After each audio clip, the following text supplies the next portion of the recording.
I'm about 3 months into my business enterprise program journey. My assessments are just about done. I'll give you an update, and I will tell you about a very close friend of mine who recently passed away. Stick with me. Hello there, and welcome to another episode of I Can't See You, your window into a world where blindness doesn't dictate ability. My name is David, at David Benj on all the socials. I really am happy and glad that you joined me for this episode. And before we get into the business enterprise program stuff, let me tell you about my friend Ken Stock, who recently died, end of March. And it is one of the reasons why it's been a minute since I've come out with an episode. I was just about ready to record one a few days after he died, and I had so many things going on. We got together as friends to remember Ken and talk about him. And then we got together, my friend Jim and I, to come together with a eulogy for his funeral. And it has just been a difficult time between Ken and Ziggy and obviously some minor things that I don't know any other time it wouldn't have been an issue. But because of these other things, and I'll talk a little bit about Ziggy in a minute, but thinking about Ken and knowing what went on and his struggles his whole life, he was a radio guy, and it's kind of funny. He loved watching the video of this. I said, I'm almost 300 episodes in. Why don't you just listen? You're a radio guy. And he started out when he was in college at WDNR, where he became the general manager and then moved on. He was an intern and did some other work at WMMR in Philadelphia, and he made lifelong friends there. And it was very cool that he did that because obviously we kind of rode those coattails to getting backstage passes, meeting bands, and all sorts of stuff like that. So it was, again, the first of our close friend group that has died. And that is something that, along with struggling with Ziggy's issues and, like I said, some other things, it's just, I think about him now, it's almost about 3.5 weeks ago now, as I record this, to the time he died. And it is just every day I think about him. Every day on Facebook when I go on, there's something there about something he and I did together. And back in the day, he lived with us before I had moved out of my parents' house. I guess it was over the summer, his parents had moved to Florida and he was still working in the Philadelphia area, and he ended up staying with us. He stayed a couple of years. I don't remember how long, 2 or 3 years he lived with us. And it was great to have somebody at the house to help out. He loved to cook. So when my folks were away, he always cooked. It was great. And so to think about that and all the other things that are going on, it's just something that it shouldn't have happened. His death should not have happened.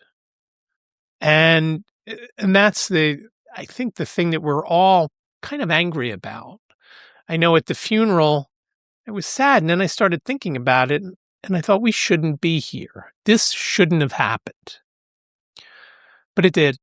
And it's sad. It's just something that we will, think about for a long time. I know my friend Jim and I rode out to the funeral. Jim drove me, and we talked about it, and it was just, he said he didn't want to get up that day, and I get it. It's just one of those things that, he's not going to be there anymore for us, and that was a struggle, I think.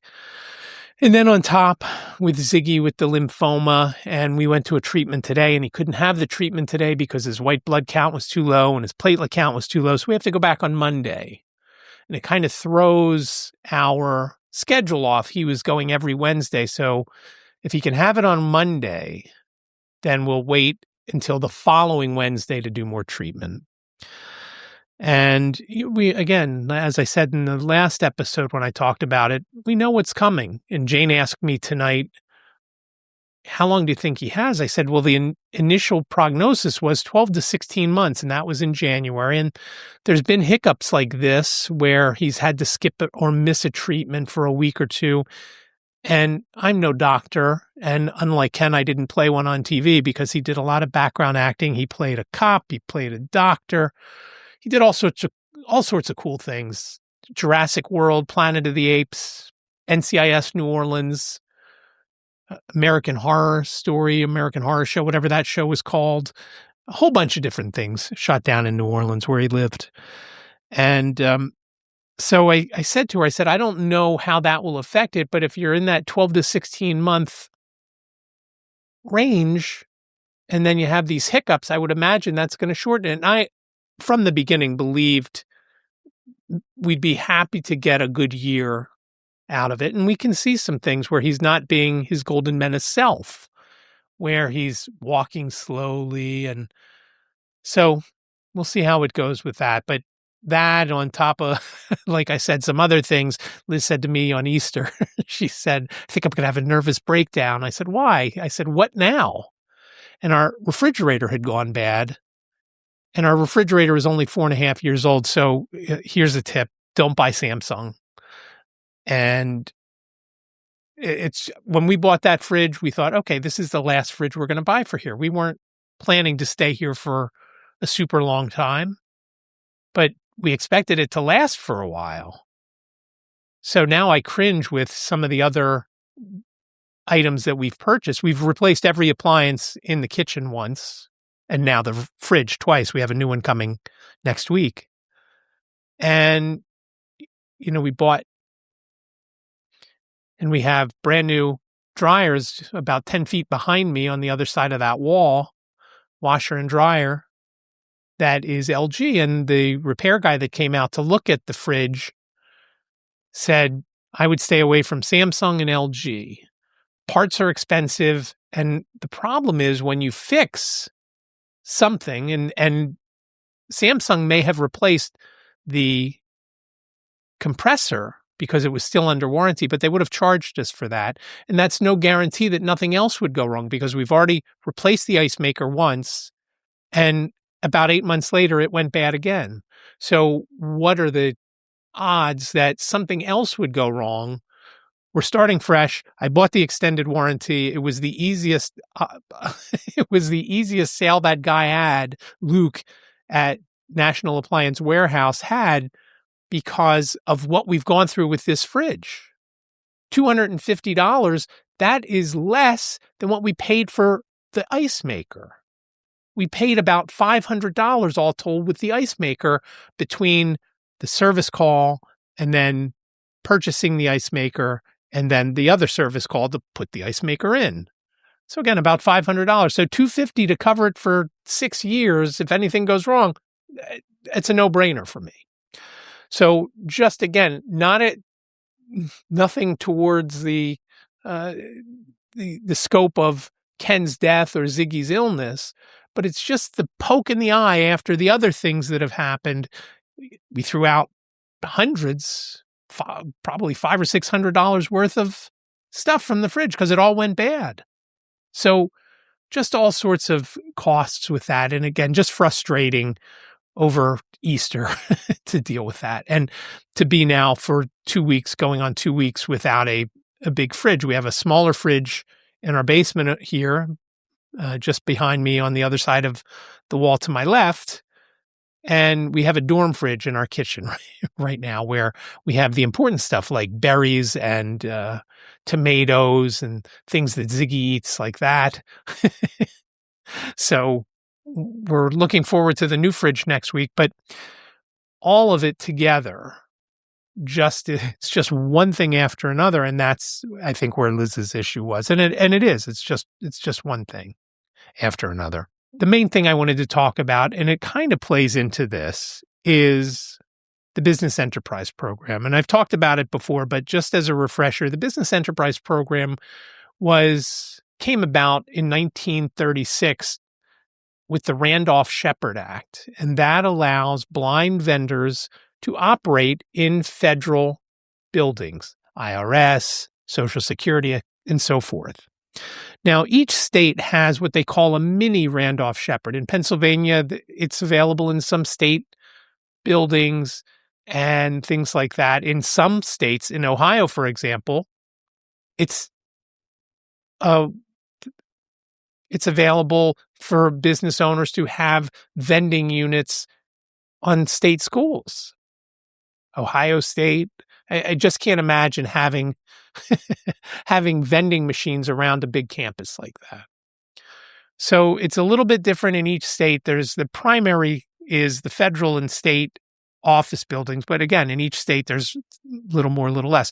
One of the things that is available are vending units in the rest stops along the interstate highways. And I am more interested in the vending, not necessarily on the interstates, but for example, in the giant postal facilities that are hundreds of thousands of square feet. They may have 30 or 40 vending machines in that facility, and they're in little groups, 4 here, 5 there, 8 there, so forth like that. My friend Kirk had one in Northeast Philadelphia that I helped out in for a while. And it's a huge place. So you go there a couple times a week. I think he was going 3 times a week once he got it set up and running. And that is something that I'm interested in because Liz and I can do it. We don't need anybody else. We don't have to worry about what are we going to do if we want to go on vacation. The machines now are set where you can find out exactly what you need in them, what's sold, how much, and if there's any issues with the machines and so forth. I'd consider a blind bodega, meaning a grab and go. It's like a convenience store within the state or federal buildings. And I would consider that because, as I've mentioned a million times, Liz loves baking. And if she were to do that with me and bake fresh stuff 5 days a week in these buildings, they would be big money makers and be very, very popular. And again, the problem is, how do we go away for a week of vacation if we need to do that?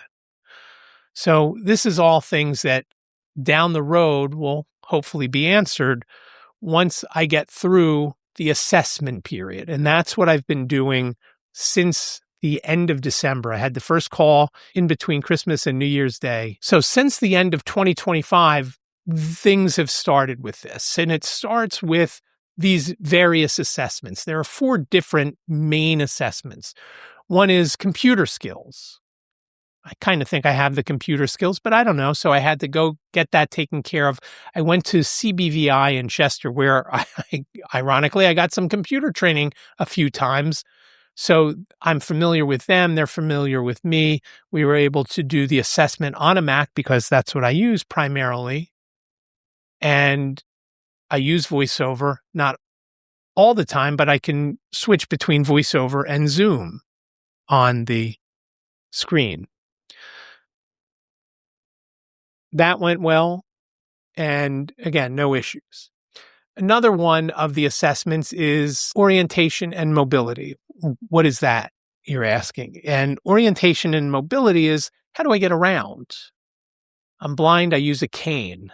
I use the white cane, and that helps me get from point A to point B to point C and so forth. How do I do it? Do I do it correctly? The person who did the assessment on me, her name is Maury. She's actually the one that taught me O&M about 15 or 20 years ago. So she said, the problem is, I know that you go all sorts of places. And the funny part is, time that I made the appointment to get the instruction, to get the assessment, was right after I came back from Orlando for PodFest. Now, just to refresh your memory, I went to PodFest on my own. I got in a Lyft or an Uber in front of my house, got to the airport, got to the gate, found the soft pretzel person before the flight, got out in Orlando off the plane, found my way to the ground transportation. And for that, I took a taxi because it is much easier for me to go to a place where somebody is waiting. You walk to the taxi stand, you tell them where you're going, you get in the car and you go. So I usually always take a cab from the airport. Is it a lot more? Sometimes it could be, but it's more usually. Not a ton, but sometimes it is. But again, it's just a convenience thing for me to know I can walk out. I follow the signs using the Ray-Ban Metas. And I'm pointing to my sunglasses. These are not Ray-Ban Metas that I have on. These are just cheapo Amazon $10 glasses. I'll have a link in the description if you're interested. But I use the Ray-Ban Metas because I know that there are signs that I say, hey, Meta, what's in front of me? It tells me ground transportation. And if it doesn't tell me which way the arrow is pointing, I'll ask it, which way is the arrow pointing? And then I'll get to the door. Again, no problem getting to do all this and then getting to the hotel, then getting to the desk at check-in, and then finding my room. Again, I can do that all, but they need to know that I can do that on my own. And so Mari has to assess me. So we set up a time. I met her at the Cinnabon in the Fashion District, which is a mall in Philadelphia, just outside Jefferson Station. You come up from the platform, you go through the turnstile, and boom, the mall is right there. So I found the Cinnabon, and I was early. So instead of just going and sitting around, I went and I got Starbucks, had Starbucks, walked around the mall, then went back to Cinnabon to meet Mari. She said, even though you are great at finding your way to wherever you need to go, sometimes they need to see you do it the correct way. You know how there's athletes that do things a different way, but still get great results. It doesn't matter with your cane training if you do it a different way, as long as you don't get hit by a car, fall off a curb, fall down the stairs, whatever. And none of those things, and I hesitate to say this, none of those things have happened to me. But maybe I don't do it exactly the way you're supposed to. For example, I keep my arm by my side with the cane in it, sweeping back and forth, where you should have your arm extended a little bit from directly your midsection. So not off to your side, but directly in front of you and sweeping that way, which I don't do. We went over guided help, so I'm refamiliarized with that because, again, Liz and I have a different way of doing it. And it works for me and Liz, or for me, and we've just gotten to that. Jane and I have a different way than Liz and I have. It's just a way that I'm comfortable and they're comfortable if they are guiding me, and they typically guide me so we can walk faster through crowds and whatnot. No trouble with the O&M assessment. Bing, bang, boom. One of the other assessments was life skills. So someone came to my house and they asked me, can I cook things? How do I do things? Could you tell me this? Could you tell me that? Could you peel a fruit or vegetable? Here's a lemon. Why don't you peel that? I said, no, I don't want to waste a lemon. I'm going to squeeze that and get the juice out of it. If I peel it, it'll be hard to squeeze. I looked around and I had corn on the cob in the fridge. I said, could I peel the corn on the cob? And they said, yeah. She said, yeah, I peeled it. Boom. I was done. And then I ate it for dinner that night once it was cooked. She asked how often I cook things. How do I boil water? Can I put a pot on the burner for however long? And I just used the kettle, filled the kettle up and put that on the burner. And I'm not going to lie, the new stove that we have of the new items in our kitchen is an aluminum stainless color, even on top. So the kettle is an aluminum color and the top of the stove is aluminum, except for the things that hold the pans and pots on top, which is black, which is just hard for me to see. The glare that comes off of our stovetop is sometimes difficult. But I'm still able to center, for the most part, the pot or kettle or whatever it might, pan, whatever the case may be. No problem with the life skills passed. The last thing, and I didn't necessarily do them in this order, but the last thing that I'll tell you about the assessment is mental and intellectual. they couldn't give me an IQ test because in an IQ test, there are portions of it that are visual, and I don't have enough vision to do the visual part. So they can't say, oh, your IQ is X or Y. But I did all these things. It was a long day. And I got there before 8, and I think I got home. I left there around 3:30 or so, and I got home sometime after 5 because of traffic and whatnot. But they go over everything, asking me all sorts of questions about my mental health, all sorts of intelligence questions, history of any kind of issues. I told them about my arthritis, and I'll come back to that in a second. And then they did a memory test, and it was funny. The memory test, I actually did very, very well, 98% on the memory, which didn't surprise me, but I was surprised it was that high. So I was happy with the way that went down. And so they do this test, and then 2 or 3 weeks later, we got together on the call, both the doctor, Dr. Macy, along with my Bureau of Blindness and Visual Services counselor, and some of the other folks that helped with the test. We got on a call and we went over the results. And of course, the results were, for the most part, good. And they come up with some things that I would be good at. Well, it would surprise no one to know that I would be great at creating content. That was the number one answer, which I think is funny. But I don't know why I think that's funny, because that's what I love doing.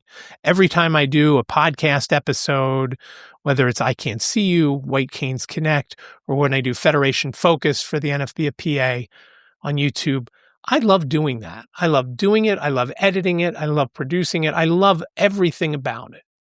And as I told my friend Jim when we were doing Ken's eulogy, if I could do that and get paid enough to cover our health insurance, that would be great. I wouldn't think about anything else. So all that went well. I had an issue with my fingerprints. I have to get fingerprinted. And James, who helped me out because of my hand issues, he was pushing down on my fingers and helping me roll them so that the fingerprints came out. Well, guess what? They didn't come out. I got an email later the same day that I did the fingerprinting. Didn't work, have to come back, which is a pain because it's roughly a $40 or $50 round trip. So I was able to schedule a little bit later in the day. So I'll only have to take a ride share to the place. Coming back, Liz and Ziggy will pick me up. Ziggy loves going in the car, so he'll be excited for that. But just today, I got a call from my counselor, Victoria, saying that the BEP folks want to speak to me about my arthritis. And am I going to be able to do the job? I asked Liz, I said, do you think I can do the vending? Do you think I'm able to do it? She thought I could. I don't know how else I can tell them that I would be able to do it. I could have them ask my friend Kirk, who I worked for at the Blind Bodega at the IRS building for a few months and at the Green building for a month or two, and at the post office in Northeast Philadelphia. And not even just tell them if I am able to handle this. I don't care what you say. Just tell him what you think. And I will reach out to Kirk to let him know that. So I'm not sure it's going to go through. Again, been trying all this stuff and doing all this stuff. And as somebody who was in the NFB leadership with me last year in Baltimore at the National Center, Frank, I met up with him at Washington Seminar this year. He said, look, it's not a big financial investment to get going in this business enterprise program, but it is a big time investment, meaning TikTok time, not a big time investment, a big, time investment. And the time that it takes to do all this, I'd be looking, if I go through and get everything done, and I still have to do the test or the course from Mississippi State, I'm looking, if I get through everything and do the training at the HGAC in Johnstown, probably getting into a business maybe by the end of the year, but probably not until 2027. That's how long it takes. And my hope would be to have something running where Liz doesn't have to go back to Walden. We get enough insurance. She gets to spend end of third quarter and all of fourth quarter with Ziggy. And everything would be good that way. So we'll see how it goes. I'm interested to see how the call goes, but I'm excited when I also did take a tour of a cafeteria at the Social Security Administration. I'm sorry, not Social Security, the Veterans Administration Center in Northeast Philadelphia a couple of weeks ago. And I am not looking to open a cafeteria, but boy, I got excited when I walked in there looking at this business. So we'll see how it goes. I don't know where we're going to go once I talk to them about the arthritis. My arthritis hasn't really changed since I worked at the Blind Bodega and even before that. So we'll see what goes on there.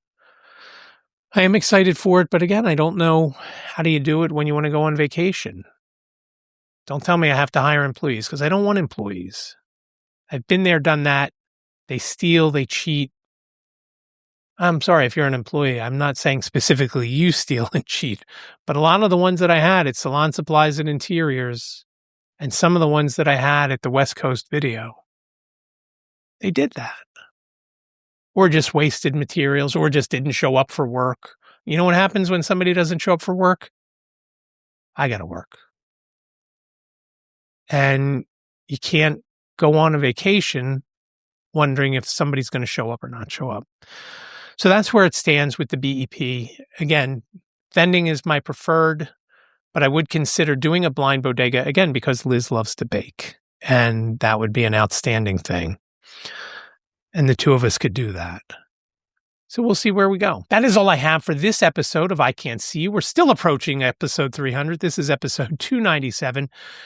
Read more about it over on the website, ican'tseeyou.com/297, ican'tseeyou.com/297, numerically speaking. And remember, I Can't See You sounds like a sentence, but it's only 7 characters long. I, capital C, A-N-T, capital C, capital U.com/297. Please reach out if you've got questions, comments, show ideas, whatever you've got. I'd love to hear from you. 646-926-6350. You've got up to 3 minutes. Please leave your name and town if you do leave a voicemail, and it will get back to you. And if appropriate, I will play it on an upcoming episode. Again, 646-926-6350. You can also reach out via email, ican'tseeyouPodcast@gmail.com, ican'tseeyouPodcast@gmail.com. And of course, there's always the socials at David Benj, DavidBenj, Facebook, LinkedIn, Instagram, X, Threads. Trying to think of where else. Blue Sky. There's more, I'm sure. Also, over on Pinterest, I Can't See You Podcast, and TikTok. I haven't done too much there. But I do appreciate you joining me for this episode. It's episode 297 of I Can't See You. Thank you so much for joining me. Be well, stay safe, and I will talk to you in the next episode. Take care.